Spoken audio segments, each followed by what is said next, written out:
सोनम वांगचुक की बहुत सारी खबरें आप सबने देखी होगी कि उनको सरकार ने एनएसए के एक्ट से रिहा कर दिया है या फिर सरकार ने एनएसए का एक्ट वापस ले लिया है, जिसकी वजह से वो 170 दिनों के बाद रिहा हो गए हैं। पर सबसे बड़ा सवाल तो ये उठता है कि जो उनके ऊपर दाग लग गया है पिछले 6 महीनों में, पिछले 7 महीनों में लोग उनको चाइनीज एजेंट या देश विरोधी कहने लग गए थे, वो लोग क्या अब सामने आके उनसे माफी मांगेंगे?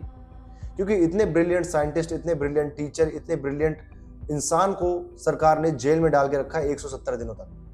क्या सरकार उनसे अब माफी मांगेगी? क्योंकि मीडिया ने, भरी मीडिया ने, सबने उनको चाइनीज एजेंट बोला, पर अब सरकार ने उन्हें फिर एनएसए का एक्ट उनके ऊपर से वापस क्यों लिया?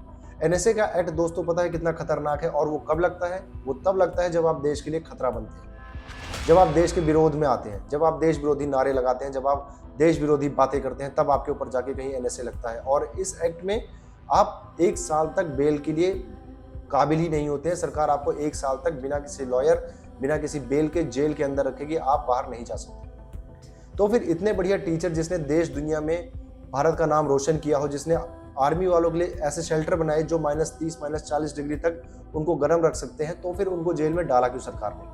क्योंकि उन्होंने एक शांतिपूर्वक अपना हक मांगने की कोशिश की।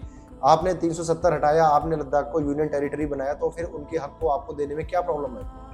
क्या सरकार डर गई है किसी से? जब कोई सरकार से सवाल पूछता है तो सरकार उठा के उसको जेल में डाल देती है। जब इतने बड़े हाई प्रोफाइल आदमी को आपने उठा के जेल में डाल दिया, तो फिर आजकल आम लोगों की तो क्या ही वैल्यू रह गई है दोस्तों? ये बहुत बड़े सवाल उठते हैं, क्योंकि आपने 170 दिनों बाद उनको रिहा तो कर दिया, पर उनके 170 दिन, जिंदगी के इतने कीमती दिन उनके बीत गए उस जेल के अंदर। उनसे माफी कौन मांगेगा?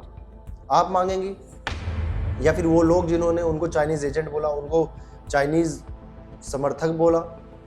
क्योंकि ये बहुत बड़ा सवाल उठता है। थैंक यू दोस्तों।